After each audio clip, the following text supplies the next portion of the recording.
Olá, turmas! Que bom encontrar vocês para mais uma aula de língua portuguesa. Eu sou o professor Denilson e vou acompanhar vocês neste momento. Então, momento de revisão e avaliação para que nós possamos relembrar o que nós já estudamos e assim verificar se aprendemos, se nós conseguimos assimilar todo o conteúdo, ok? Preparados? Então, venham comigo para a nossa aula.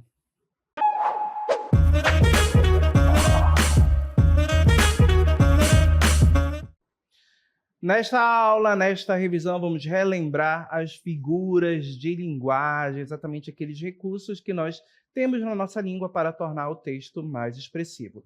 As figuras são mais utilizadas em textos literários, textos que têm um teor subjetivo muito maior do que os outros textos não literários. Para que a gente possa compreender bem as figuras de linguagem, é claro que a gente vai analisar e observar o seu uso em textos. E para isso, vamos ouvir a declamação de um poema Língua Portuguesa. Então, vamos ao nosso poema. Última flor do lácio, inculta e bela, eis a um tempo esplendor e sepultura. Ouro nativo que na ganga impura a bruta mina entre os cascalhos vela. Amo-te assim, desconhecida e obscura. Tuba de alto clangor, lira singela que tens o tron e o silvo da procela e o arrolo da saudade da ternura. Amo o teu viço agreste e o teu aroma de virgens selvas e de oceano largo. Amo-te, ó rude e doloroso idioma, em que da voz materna ouvi, meu filho, e em que Camãe chorou no exílio amargo, o gênio sem ventura e o amor sem brilho. Acabamos de ouvir um poema de Olavo Bilac, autor, poeta parnasiano, que nesse período buscava apresentar um texto, uma poética, uma poesia que era para ser admirada. E uma das formas de admirar, de exaltar essa beleza lírica é exatamente exaltando o próprio idioma, que no caso, no nosso texto, é a língua portuguesa. E observem como a língua portuguesa é exaltada nesse texto. A gente tem uma relação com um ouro, com uma pedra preciosa e também com a ideia de algo muito valioso e também delicado, como uma flor, ok? Para que a gente possa compreender bem, observem as palavras que foram selecionadas. Nesse período, nós tivemos aí um apreço pelas palavras mais difíceis, mais raras. Então, os poetas desse período, para fazer arte, eles buscavam também procurar palavras raras para empregar em seus textos e assim tornar os textos mais raros, preciosos. Observem um glossário que vai trazer para a gente algumas palavras que foram empregadas. Então, observem que essas palavras apareceram ao longo do nosso texto e nós temos palavras como ganga, que traz a ideia de resíduo, geralmente inaproveitável, certo? E observem que no meio dessa ganga, no meio de resíduos, se encontra a língua portuguesa. E aí ela aparece como o quê? Como ouro nativo. Clangor, som estridente de alguns instrumentos de sopro. Então observem que essa ideia do clangor, de trombo, estrondo, silvo, som agudo, ou seja, a pronúncia, a fala, certo, deste idioma é colocado como algo forte, algo poderoso. A palavra procela, tempestade marítima, né? Então fazendo essa relação de algo muito forte e poderoso, e claro, arrolo, o canto, que é exatamente esse ato de falar. Essas palavras vocês puderam observar todas empregadas no nosso poema. E, claro, para exaltar essa língua, como eu já mencionei, a língua portuguesa, nós tivemos relações de ideias nesse texto, no nosso poema. E vamos analisar essas relações. Colocando aí para vocês alguns versos do nosso poema, perceba que logo no primeiro verso nós temos última flor do lácio, inculta e bela, eis a um tempo esplendor e sepultura. Ouro nativo que na ganga impura a bruta mina entre os cascalhos vela. Observem que eu destaquei para vocês dois enunciados. Última flor do lácio e ouro nativo. Observem que última flor do lácio, a palavra central aí, o núcleo desse enunciado é a palavra flor. esse substantivo. E que ideias nós podemos associar à flor? A gente pode trazer a ideia de delicadeza, de perfume, de algo delicado, certo? Agora os determinantes. Última e do laço, essas palavras que determinam esse substantivo. Percebam que última flor, traz aquela ideia de algo raro, né? Algo que de repente está escasso, é a última flor. E do lácio, a gente tem a ideia de origem, exatamente da região de onde se originou a língua portuguesa. Então, última flor do lácio, a gente tem a ideia de algo raro, algo delicado, lá dessa região onde a língua teve a sua origem. E percebam que ela é colocada como inculta e bela. Observem, inculta porque nós temos a língua portuguesa derivando exatamente do latim, e do latim que era um latim considerado vulgar, não era o latim clássico utilizado na sua forma formal. E perceba que com o processo de transformação da língua, surgiu a língua portuguesa derivada aí do latim. E perceba que essa derivação ela é caracterizada como o quê? Como bela. Então, observem a ideia de belo, de raro, de delicadeza, precioso. E observem, esplendor, né? A ideia de esplendor, de algo muito bonito.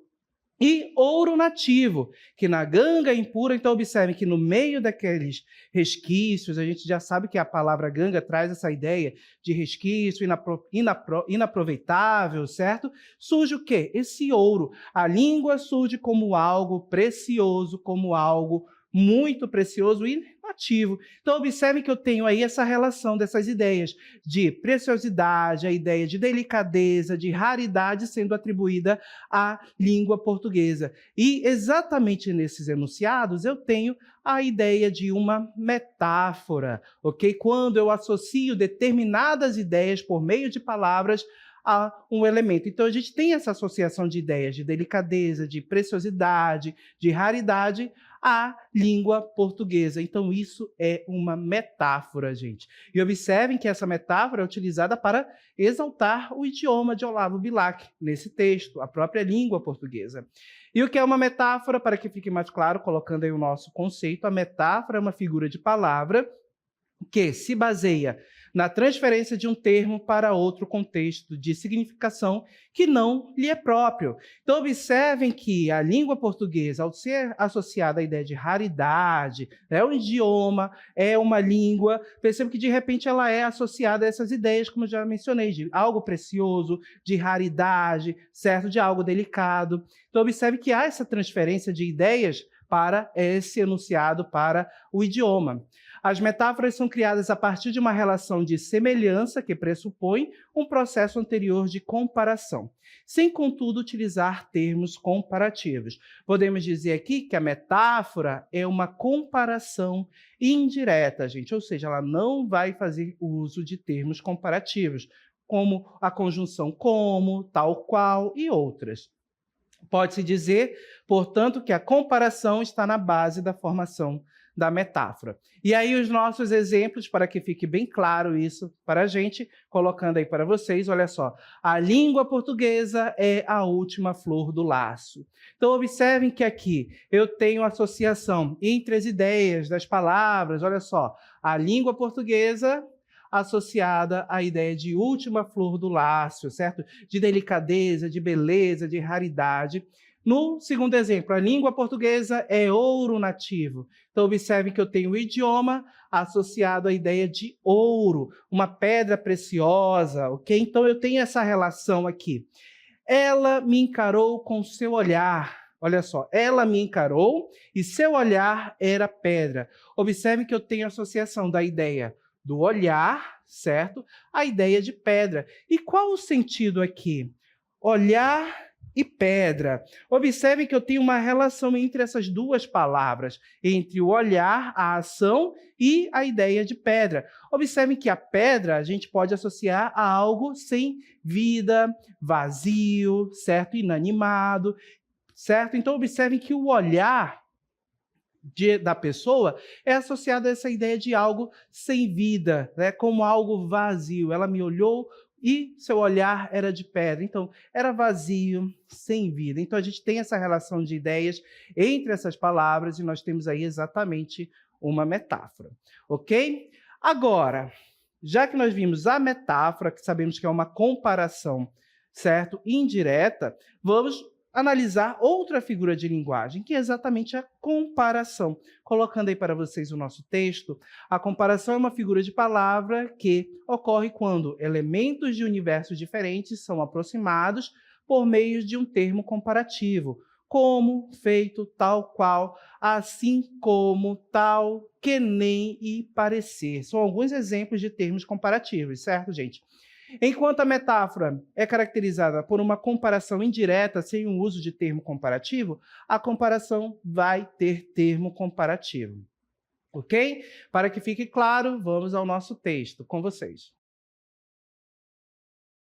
Avião sem asa, fogueira sem brasa, sou eu assim sem você. Futebol sem bola, pipiu sem frajola, sou eu assim sem você.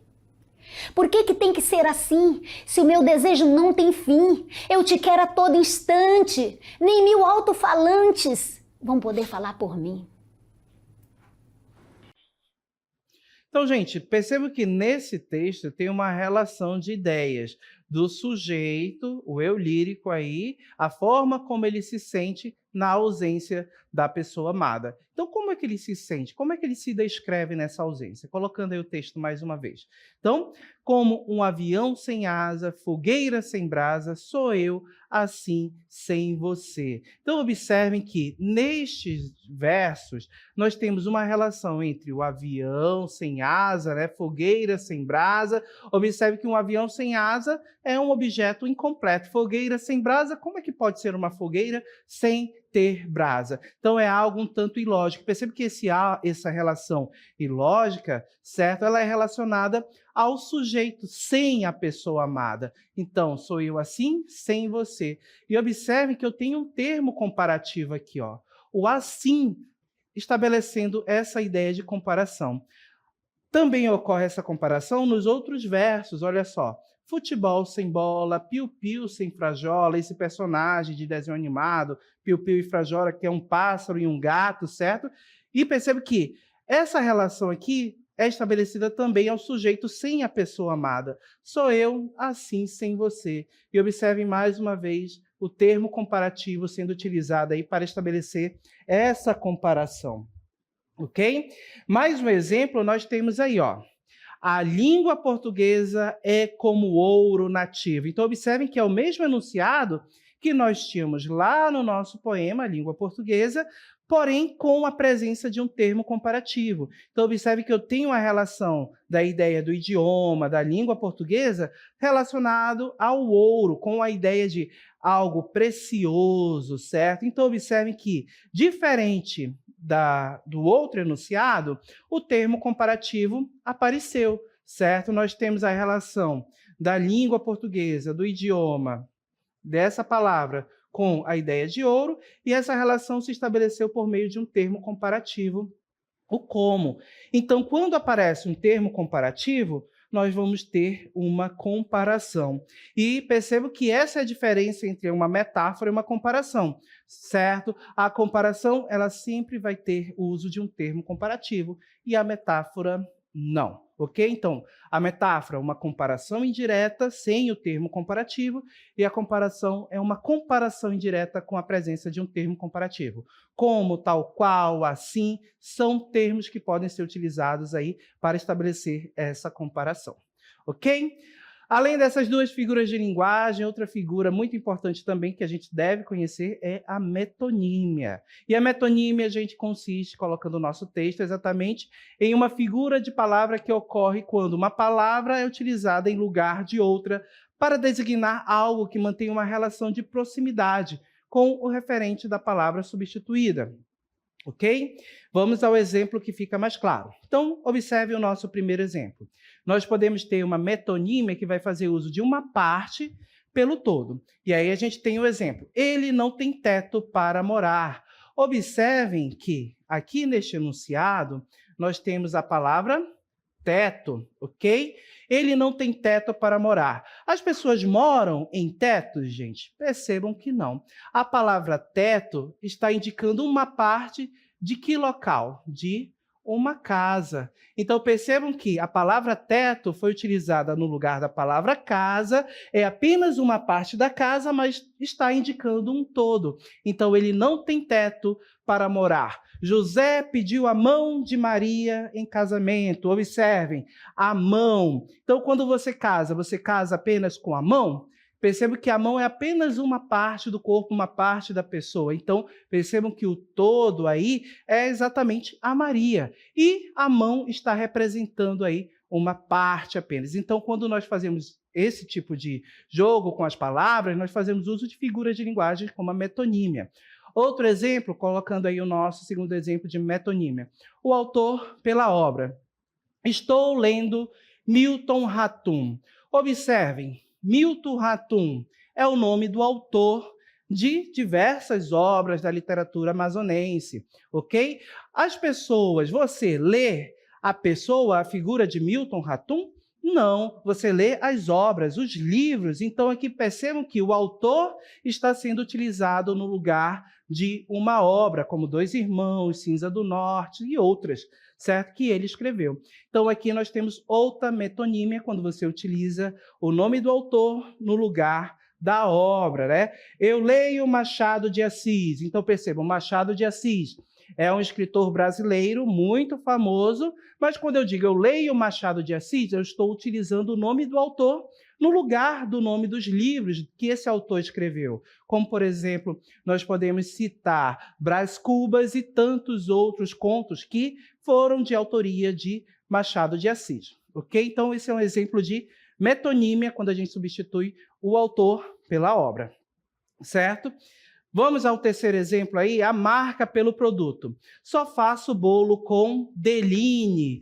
Observem que a palavra Deline é exatamente aqui o nome de uma marca de margarina. Então, observe, só faço bolo com Deline. Eu não estou utilizando a palavra, o produto em si, a margarina, mas eu estou utilizando o nome, ok? Lavo louça com Bombril. Percebam que Bombril é uma marca, certo? Eu utilizo esse nome, esta marca, no lugar exatamente do objeto que nomeia, do nome que nomeia esse objeto, que é a palha de aço. Então, observem que eu faço aí uso de metonímia, ok?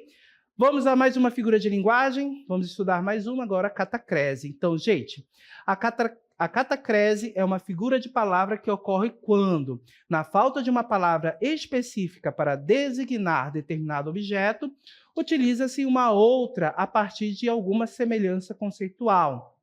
Então, olha o exemplo. Pé da mesa, batata da perna.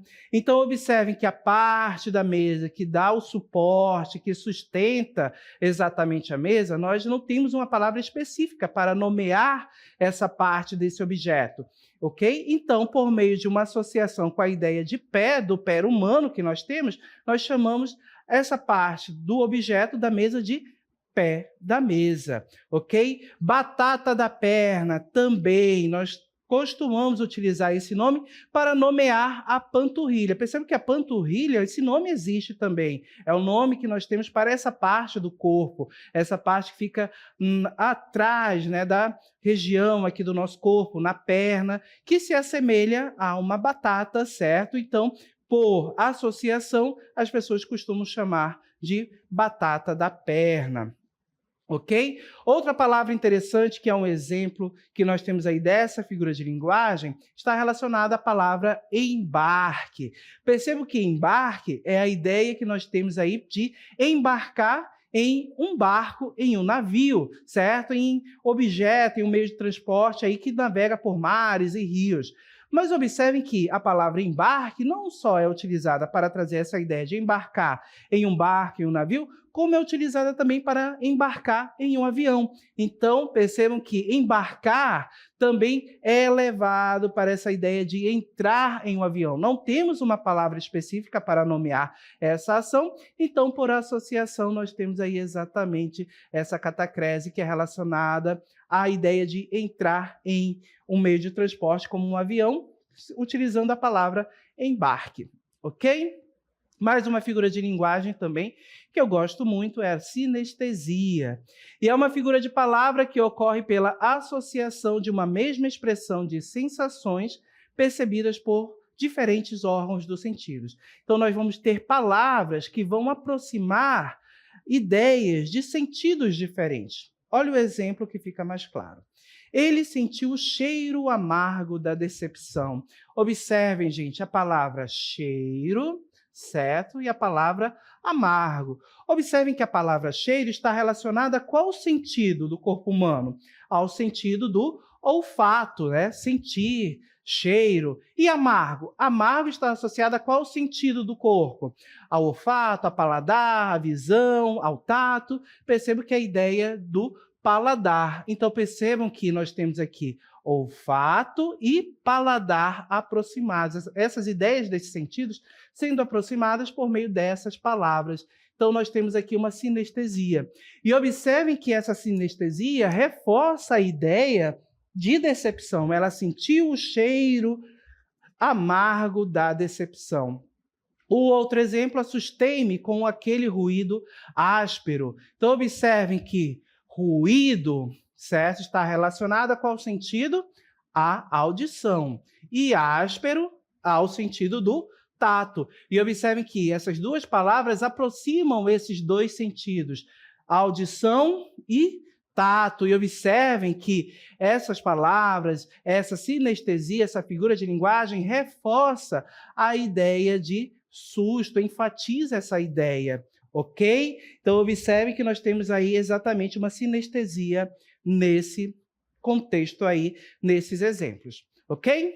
Vamos seguir? Mais uma figura de linguagem para que nós possamos conhecer. E a próxima, colocando aí para vocês, ok? Opa, a próxima não. Vimos aí as figuras de linguagem que nós vamos ter como alvo exatamente da nossa avaliação.